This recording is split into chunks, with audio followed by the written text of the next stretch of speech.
Dios te bendiga, querido hermano, qué bueno saludarte en este momento. Y hoy nos corresponde leer el Salmo número 80. Este salmo es especial, es interesante.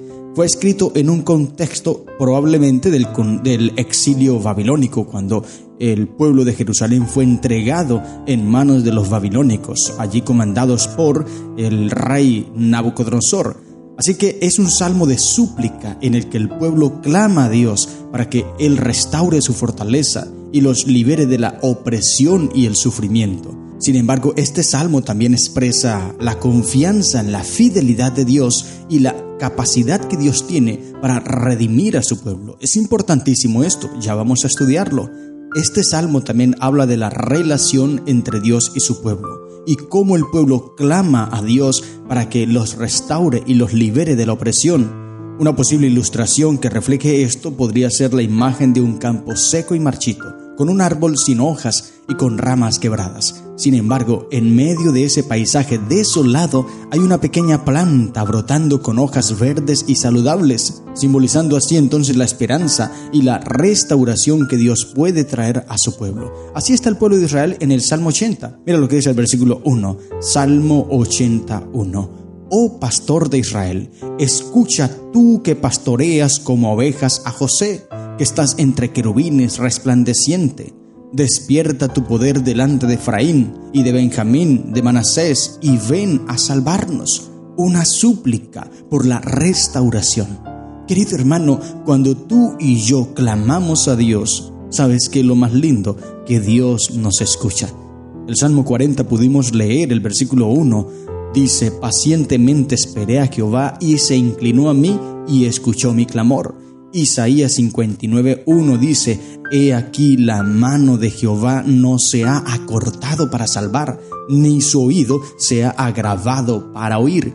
Dios, querido hermano, escucha bien, Dios todavía te escucha, Dios todavía está dispuesto a ayudarte, pero tú debes clamar, tú debes abrirle el corazón a Cristo y suplicarle, y Él te vendrá a ayudar. El versículo 3 dice el salmista Asaf, fue escrito por Asaf este salmo. Dice así, oh Dios, restáuranos, haz resplandecer tu rostro y seremos salvos. Nótese bien que este pedido que hace aquí Asaf es un pedido también que el salmista David hizo. Por ejemplo, en el Salmo 4:6 dice, muchos son los que dicen, ¿quién nos mostrará el bien? Alza sobre nosotros, Jehová, la luz de tu rostro. En pocas palabras, resplandece en nosotros, Señor, alúmbranos, haz resplandecer tu rostro y seremos salvos.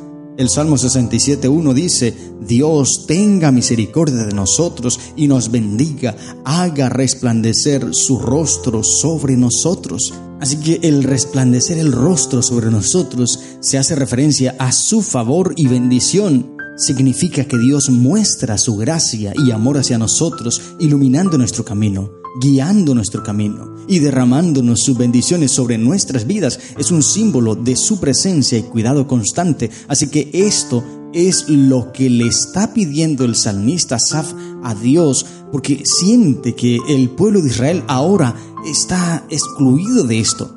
Y es que han sido exiliados, claro que sí, se han desviado, se han apartado, se han ido tras los caminos de los samarios. Recuerda esas dos naciones, Israel en Samaria, reino del norte, y Judá en Jerusalén, el reino del sur. Estas dos naciones se habían dividido, eran el mismo pueblo de Dios, las 12 tribus de Israel.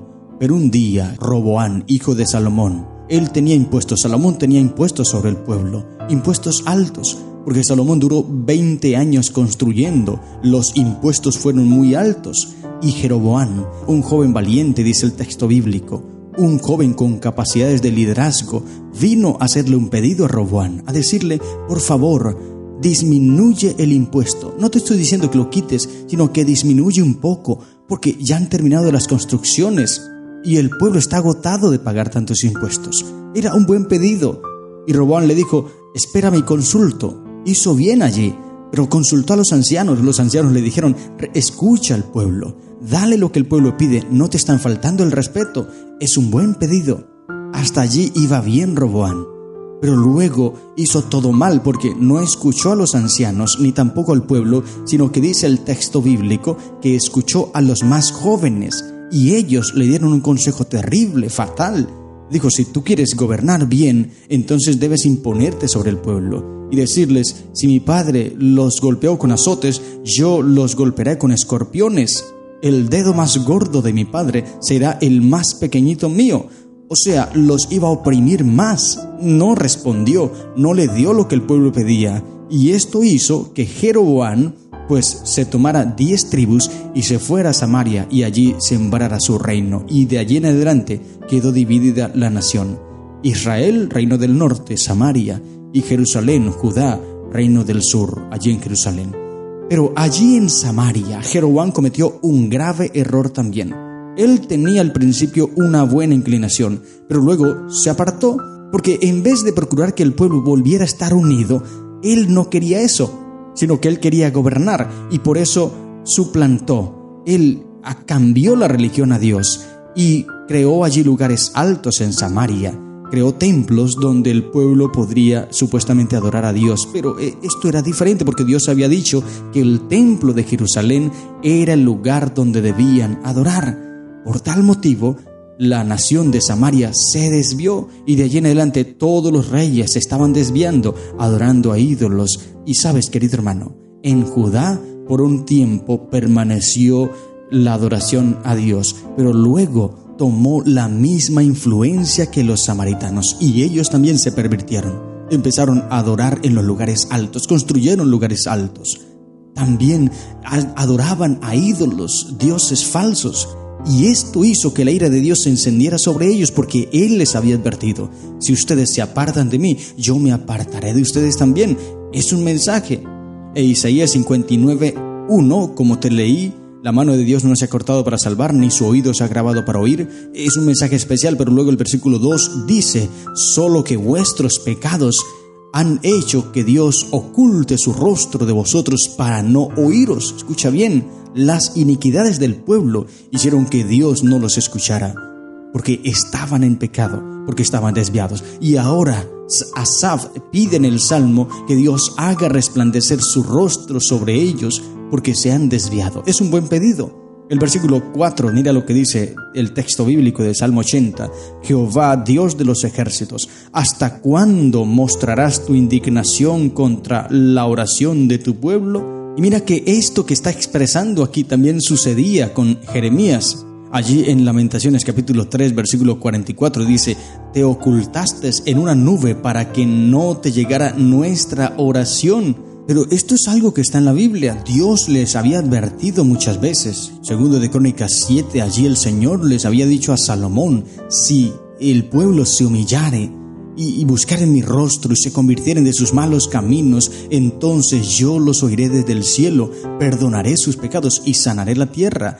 Pero si el pueblo se apartaba y se desviaba, mira lo que dice Proverbios 15:8. Es interesante y triste ese texto. Dice: el sacrificio de los impíos es abominación a Jehová, mas la oración de los rectos es su gozo. Esta es una triste pero gran realidad. Dios aborrece cuando tú y yo estamos en impiedad, no somos sinceros con Él y nos presentamos a orar. No son oraciones sinceras, simplemente lo hacemos por cumplir el requisito. Y era lo que estaba haciendo el pueblo. Mira, encima del techo de sus casas levantaban el pan a la reina del cielo, pero dentro de su casa, cuando llegaba el tiempo de la Pascua, entonces comían y participaban de la Pascua. Esto era lo que Dios aborrecía y por eso fueron entregados en manos de los impíos, de los pecadores. El salmista sigue clamando y sigue pidiendo porque él siente que el pueblo se ha desviado. El versículo 8, vamos a ir saltando varios versículos. Te invito a leer todo el Salmo, tiene 19 versículos. No puedo yo centrarme en todos los versículos porque el tiempo no alcanzaría. La intención es ser cortos, breves. Sin embargo, hay mucho por hablar. Mira el versículo 8 lo que dice: hiciste venir una vid de Egipto, echaste las naciones y las plantaste.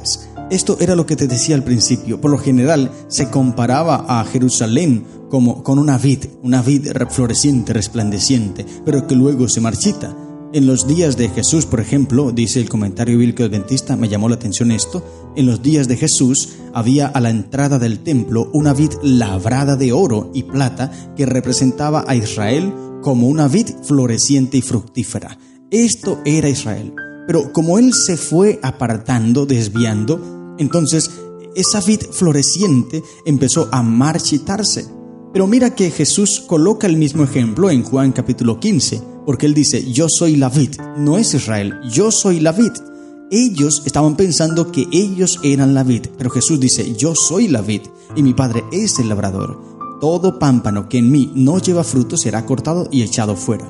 El problema de los escribas y los sacerdotes es que ellos se consideraban a sí mismos santos y llegaron incluso a pensar que ellos podrían garantizar la salvación de las personas. De hecho, hoy día hay algunos que piensan y creen que tienen la autoridad de perdonar pecados y garantizar salvación a las personas. Es un grave error. Por eso Jesús dijo, a nadie llaméis Padre ni Maestro. No se está refiriendo al sentido de que estas dos palabras sea un pecado decirlas, sino al sentido de que nadie puede considerarse como agente de salvación, es decir, como que puede dar salvación, como que puede perdonar pecados, porque Él dice, yo soy la vid, no es Israel, no son las personas, yo soy la vid verdadera.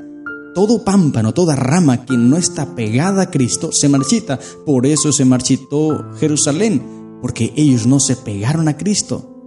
Ellos se pegaron a las ceremonias, a los ritos, a los sacrificios y todo eso que representaba a Cristo y que Cristo lo dejó, sí, pero se centraron en eso que se desviaron del mensaje verdadero de Cristo. Por eso Jesús les dijo en Mateo capítulo 23, ay de vosotros, escribas y fariseos, hipócritas, porque diezmáis la menta y el eneldo, pero olvidáis lo más importante de la ley, a saber, la justicia. Es decir, se pegaron tanto a la ley y a las normas que Cristo dejó que dejaron a un lado a Cristo. Por eso procura estar unido, ligado al Señor.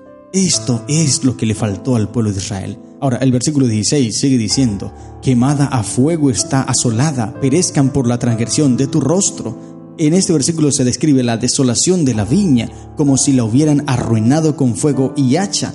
Esa vid floreciente, resplandeciente, ahora había sido quemada, estaba deshecha, porque ellos se habían desligado de la verdadera fuente de energía, de poder, Cristo Jesús. Dios se habían alejado. Y termina el Salmo diciendo, versículos 18 y 19, así no nos apartaremos de ti, vida nos darás e invocaremos tu nombre. Oh Jehová, Dios de los ejércitos, restáuranos, haz resplandecer tu rostro y seremos salvos. Una vez más ese pedido, Señor, no retires tu bendición de nosotros. Nos hemos desviado, pero queremos buscarte una vez más, queremos clamarte, queremos buscarte a ti. El salmista habla en nombre de la nación, pero también eso es un mensaje para nosotros. Querido hermano, si la iglesia de Dios, escucha bien, si el pueblo de Dios hoy cumple las promesas, cumple los pactos, cumple los votos que ha hecho con Dios, ¿cuán pronto entonces podría terminarse la obra de Dios en la tierra? Recibiréis poder, dijo Jesús en Hechos, recibiréis poder cuando venga sobre vosotros el Espíritu Santo. Para que el Espíritu Santo pueda venir sobre la iglesia tiene que estar unida en oración, unida a Cristo, ligada al Señor, para que podamos hacer grandes obras. Por eso te hago una invitación a ti, querido hermano que me escuchas. Únete a Cristo Jesús. Es una unión individual. Cuando cada uno de manera individual, de manera personal, nos unimos a Cristo, entonces luego de manera colectiva la iglesia estará unida a Cristo. Por eso, si has caído, si has fallado, hoy es el día de restaurarte. Hoy es el día de volver a florecer como esa vid floreciente, como ese pámpano, esa rama que se ha desligado, que se ha cortado, pero que necesita pegarse otra vez al tallo, a la verdadera vid, Cristo Jesús. Únete a Jesús. Y cuando tú estás unido a Él, entonces podrás encontrar grandes bendiciones. Estas son las lecciones que encontramos en el Salmo 80. Que el Señor te bendiga. ¡Feliz día!